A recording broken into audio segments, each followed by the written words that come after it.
This is my name, Shankran. There's a beautiful term in cybersecurity called cyber extortion. Cyber extortion basically means that there will be a chat which would be very sensitive over the internet, okay, and the hackers will call up the victim and say that if you don't give me the money, then I will release the chat over the internet, so it'll go public, okay. So they will keep on demanding the money. Okay, so there are also some cases where there had been an casual relationship that has been filmed in a video, and the guy will actually threaten a victim, or a girl will threaten a victim. Okay, so you pay me the money, otherwise I will release this video on the internet. Okay, so this is also an sort of an extortion. When it happens over the internet, we call it a cyber extortion. Okay, when it has got something to do with the intimacy, then we call that as an sextortion. Okay.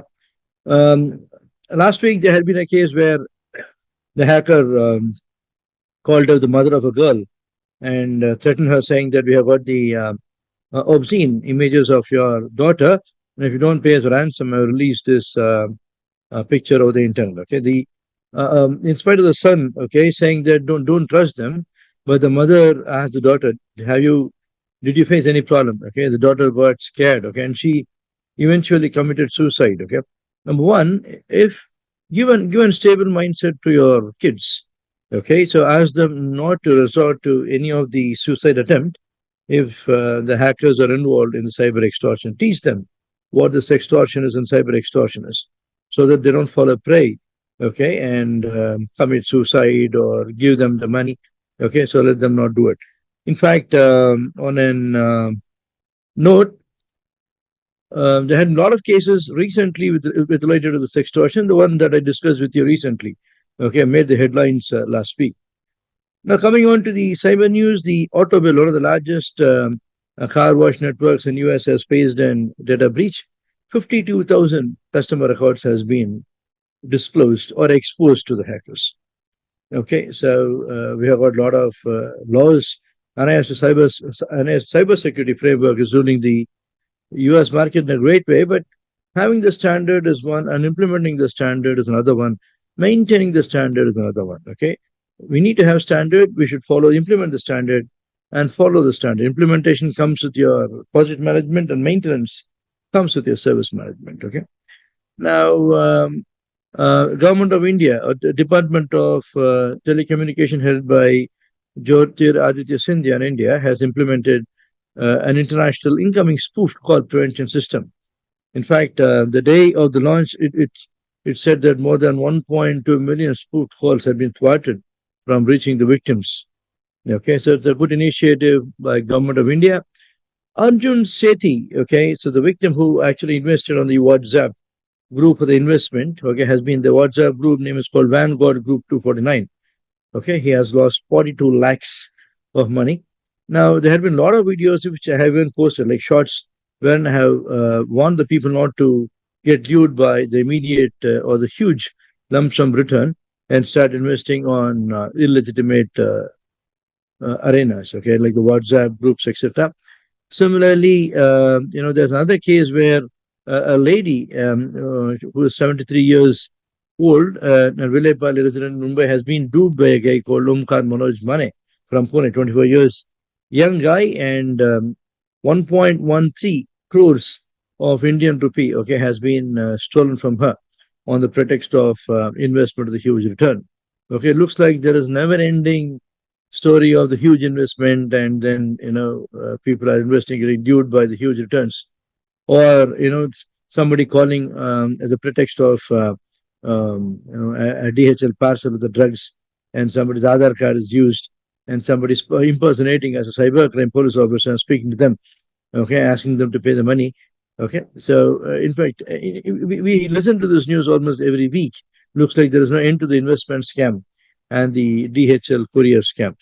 Now, the Diwali is actually nearing next week in India, in 20 for Diwali. Now, there have been a lot of cases where the fake cracker sites have been launched, and after you pay the money, the people have complained saying that they are not receiving the crackers.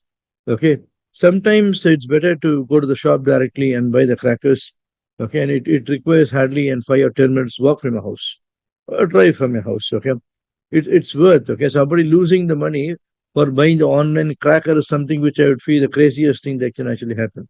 If you're going to order the food in Zomato, Swiggy, or order your groceries over, the big basket or the Blinkit or Instamart with respect to Swiggy, I would say it's okay. But buying the cracker is a seasonal thing. Okay, occasionally we can walk once or twice a year to the cracker shop and buy the cracker yourself. Okay. Now, the first case of AI suicide has been registered. Okay, in fact, there's a teenage person. Okay, Civil Sedza, 3. Okay, and there's an chat box. Okay, he was actually chatting with the chat box with Danny. Okay, is one of the characters of the Thrones. He knew that okay, it was actually false, but he became emotionally attached to the chat box. Okay, on one of the occasions where he asked, "Okay, what should we do now? So join me." And he took the handgun of the stepfather and shot himself dead.